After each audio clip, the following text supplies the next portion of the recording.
The millionaire's son was blind until the black cleaner touched his eyes and something impossible happened. "Dad, what color is the sky?" Tyler's innocent question cut through the silence of the office like a knife. Robert Blackstone, CEO of one of Chicago's wealthiest families, felt his chest tighten. How could he describe colors to eyes that had never seen light? Tyler was only 9 years old and lived in a $15 million mansion, but his world stayed dark. He was born with congenital blindness, and the nation's best specialists had already given their verdict: untreatable. The optic nerve was permanently damaged. Robert had spent more than $3 million on experimental treatments. Clinics in Switzerland, Japanese surgeons, gene therapy in Boston. Nothing worked. His boy still moved through the mansion with hands out, bumping into furniture, always needing someone to guide him. "Sorry to interrupt, Mr. Blackstone," said a hesitant voice at the doorway. "I'm Rose Washington, the new cleaning lady." Robert barely looked up from his laptop. A black woman in her 60s, gray hair tied in a bun, faded uniform, held a mop in her calloused hands. To him, she was just another temp from the agency. "The butler will explain your duties." "Stay away from my son," he said coldly, turning back to contracts. Rose nodded respectfully, but when she saw Tyler sitting in the corner hugging a teddy bear, her eyes filled with a compassion Robert had never seen in any of the expensive doctors who passed through the house. "Hi, sweetie," Rose whispered, kneeling to the child's height. "What's your name?" "Tyler," said the boy, turning his face toward the strange voice. "You seem different from others." Robert snorted with irritation. "Rose, I told you to keep distance. Tyler, go to your room." But something in Rose's eyes, a calm depth, looked like she carried secrets no medical degree could explain. As Tyler rose to leave, she murmured words that made him stop. "Sometimes, son, darkness is only what comes before the most beautiful light." Robert frowned. What kind of cleaning lady talked like that? And why was Tyler smiling for the first time in weeks? That night, while Tyler slept, Rose prayed silently in her small room at the back of the property. In her worn cloth bag, she kept a little glass jar with a homemade ointment her grandmother had taught her decades ago. It was an old recipe passed down through generations, dismissed by many as superstition. But Rose knew real healing does not always come from where money looks for it. If you're enjoying this story of beating all odds, don't forget to subscribe to the channel, because what will happen in that mansion will challenge everything you think is possible. The next days followed the routine Robert kept with military control. Rose arrived at 6 each morning to clean the upper floors, always silent, always unseen by her boss. But Tyler had started waiting in the halls. "Rose, you came back," the boy whispered each morning, finding her by the sound of her steps. "I always come back, dear. People like me keep promises," she said softly, working as she talked. Robert watched from the top of the stairs with growing irritation. During a video call with Japanese investors, he stopped the meeting when he heard Tyler laughing in the garden, something unheard for months. "Excuse me," he said coldly, muting the audio. In the garden, he found Rose on a bench with Tyler, showing him the feel of different leaves. The boy touched each one with wonder, smiling with each discovery. "Rose, I need a word with you." In the office, Robert slammed the door with force. "I told you to stay from my son. Tyler needs real therapy, not games." He paused, searching for cutting words against someone without qualifications. Rose kept her hands clasped, her voice calm as ever. "Mr. Blackstone, I only talk while I work. The boy seems lonely. Tyler has the best specialist in Chicago. Dr. Harrison charges $1,000 a session. He doesn't need chatter from a cleaning lady." Robert never knew Rose had grown up in rural Louisiana, where her grandmother, Mama Celia, was known as a healer. Since childhood, Rose had watched her prepare remedies from herbs grown in the yard. "Some cures come from love, not books," Mama Celia always said, passing down recipes through 5 generations of black women who healed when white doctors refused them care. "With all due respect, sir," Rose said gently, "your son is sad. Money cannot cure sadness." The bold reply made Robert clench his fists. Who did this woman think she was? "You are here to clean floors, not give advice about my son. Speak to him again and you're fired."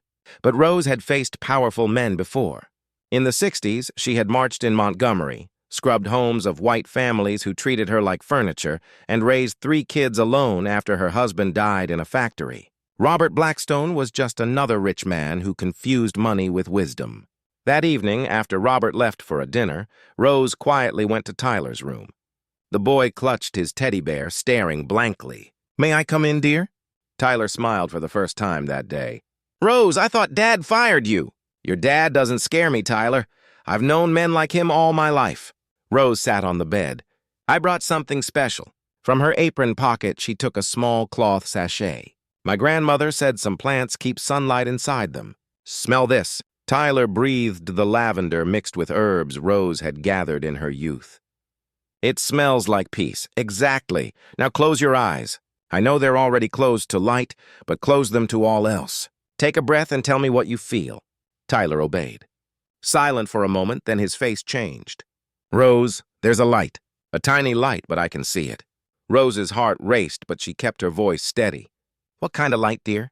"Like a golden star. It's here inside my head, but it feels real." Rose knew she was seeing what doctors never could. Her grandmother always said healing starts when the heart finds hope. That light will grow, Tyler, but it's our secret. Okay. In days ahead, Robert noticed changes. Tyler walked steadier, tripped less, seemed sharper at weekly appointments that cost fortunes. "Interesting," murmured Dr. Harrison, checking Tyler with advanced tools. "His pupil reflex is slightly stronger. Maybe the new protocol is working." Robert smiled, pleased. 50,000 invested in the top treatment was finally paying off. He would never link his son's progress to whispered talks with a cleaner. But Rose knew Tyler was growing because for once, someone spoke of possibilities, not limits. Each night, when Robert was gone, she crept up to apply drops of her ointment.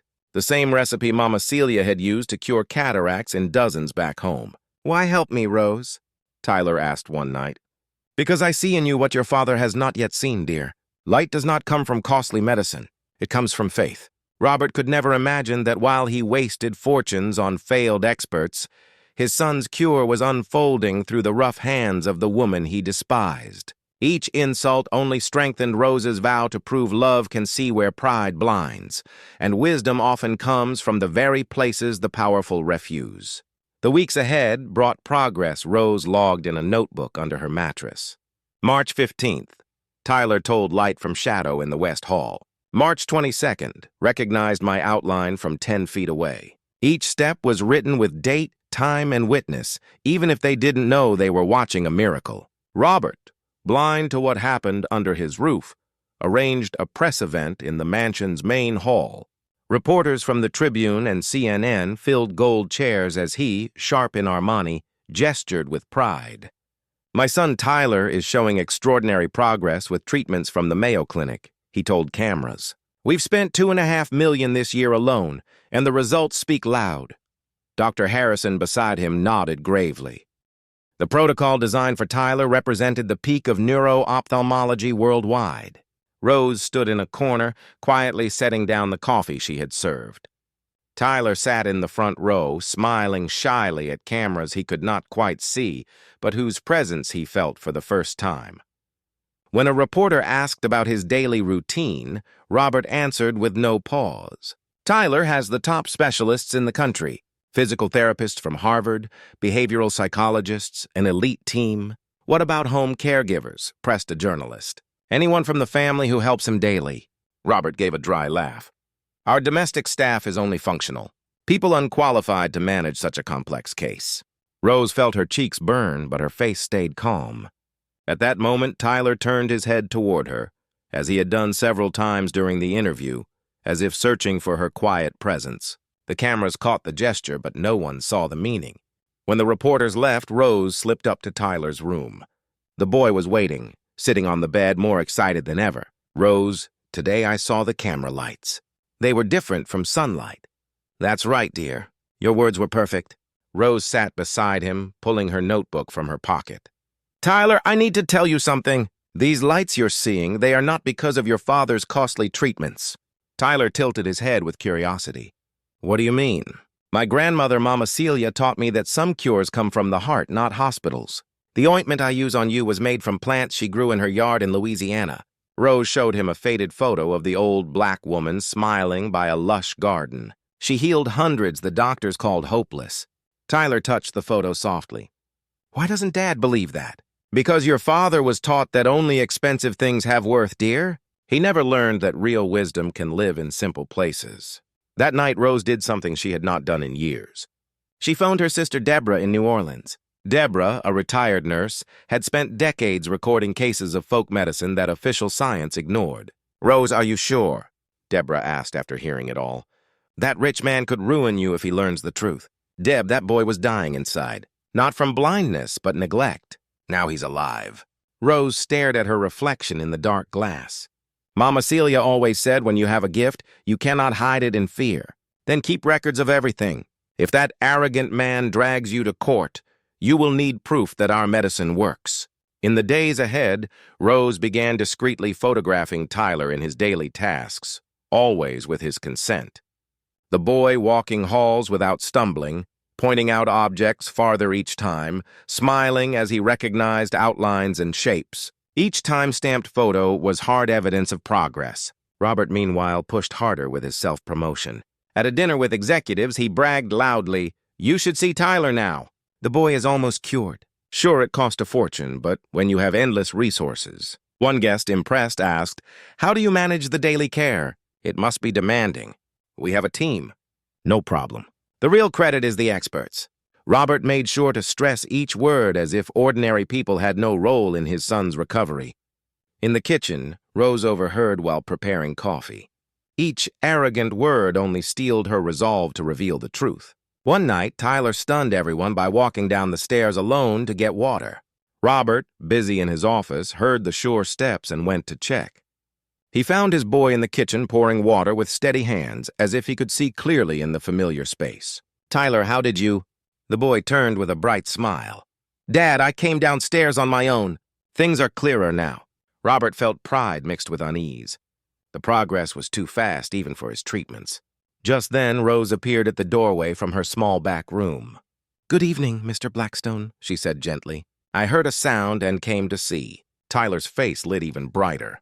"Rose, I showed Dad I can walk alone now." The bond between them was obvious.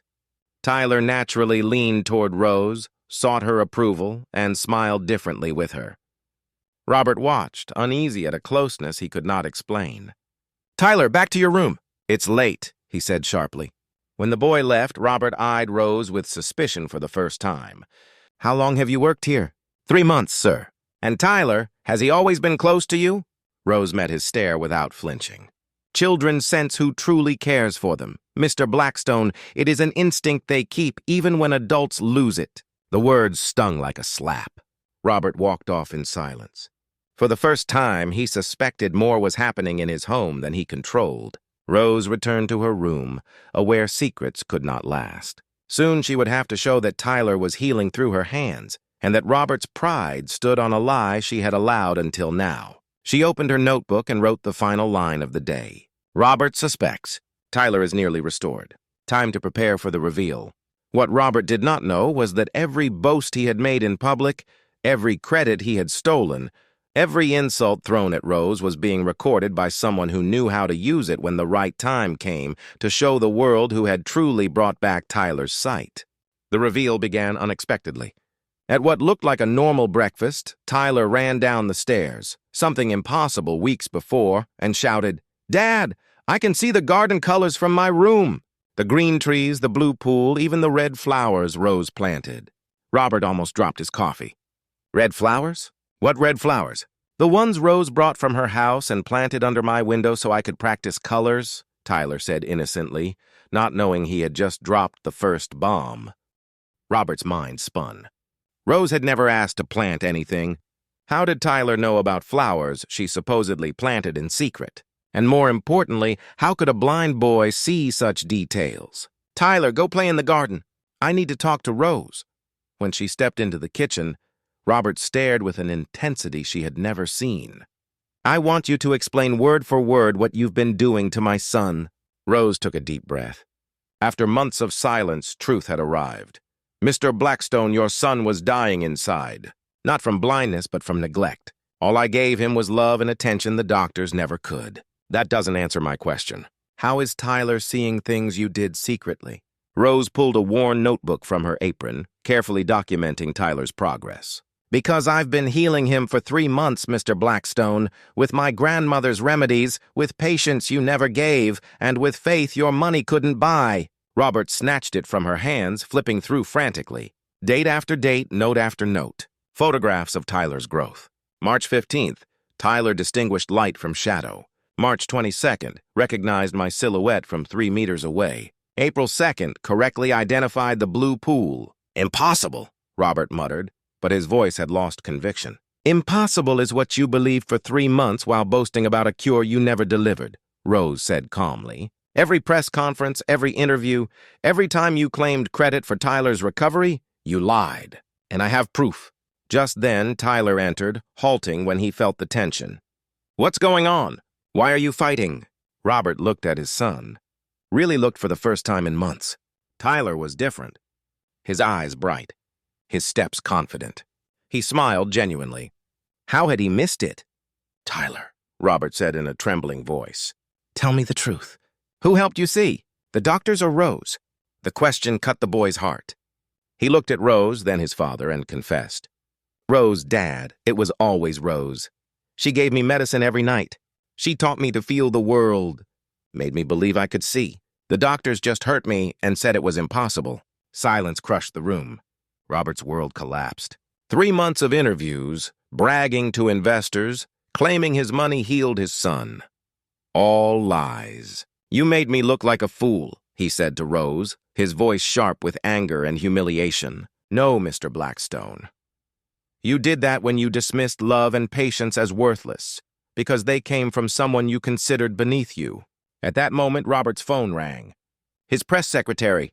"Mr. Blackstone, we must talk urgently. The Tribune has the truth about Tyler's cure." Robert froze. "What are you saying?" "The story runs tomorrow. They have photos, documents, everything.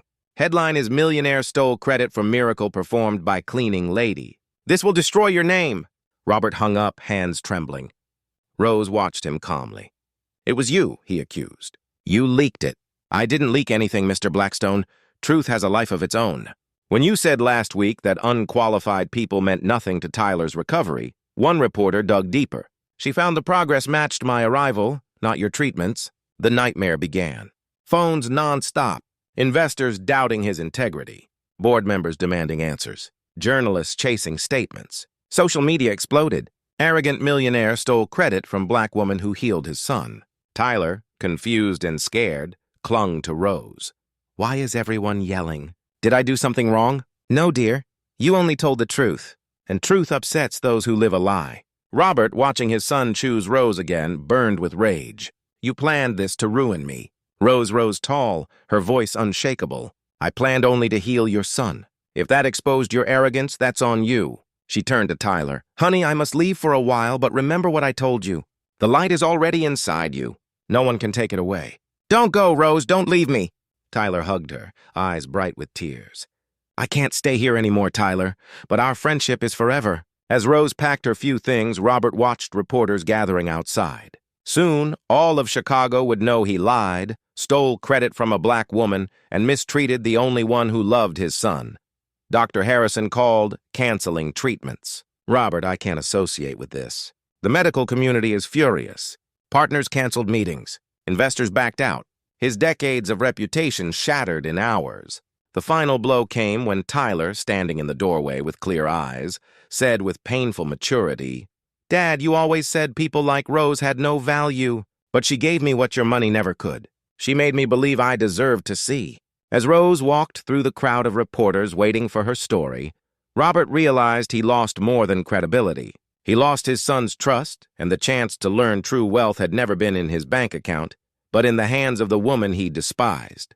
The woman who, against all odds, achieved the miracle millions failed to buy, now walking proudly to a world ready to honor her worth. 6 months later, the Blackstone mansion sat for sale with a giant sign. Robert had lost 60% of investors after the scandal. His firm collapsed, contracts worth millions canceled. Headlines kept coming. Arrogant CEO stole credit from black woman. Lying millionaire exposed by heroic cleaning lady. Rose became a sensation. She appeared on Oprah, signed a book deal on traditional medicine, and opened a community clinic funded by $2 million in donations. Universities invited her to lecture on ancestral wisdom and healing. "Donor Rose changed my life," Tyler told the Tribune, his eyes shining with clarity. At 10, he attended regular school, played soccer, and painted colorful pictures that decorated the modest home Robert moved into after selling the mansion. One rainy afternoon, Robert sought Rose. "I wanted to apologize," he said, voice breaking, finding her in the clinic garden where she grew the same herbs that healed Tyler. "You don't need to apologize to me." "Mr. Blackstone, you need to apologize to your son and to yourself," Rose replied, handing him a lavender flower. "It's never too late to learn worth isn't in a bank account." Robert held the flower, trembling, realizing he had wasted years despising the one person who gave his son true hope. Tyler ran laughing through the garden, chasing butterflies he could now see. "Rose, look, I see all the colors." The woman Robert dismissed as a cleaning lady had done what millions in treatments never could. More than that, she taught a lesson that would last forever, that greatness is not in fortune or titles, but in seeing value where others see only prejudice. As Tyler drew a rainbow in his notebook, Rose smiled, knowing she had planted more than a cure in his eyes. She had planted the seed of a world where humanity rises above arrogance. If this story of justice and triumph touched your heart, subscribe to the channel for more stories proving true miracles happen when we stop judging by appearances and start seeing wisdom in humble hearts.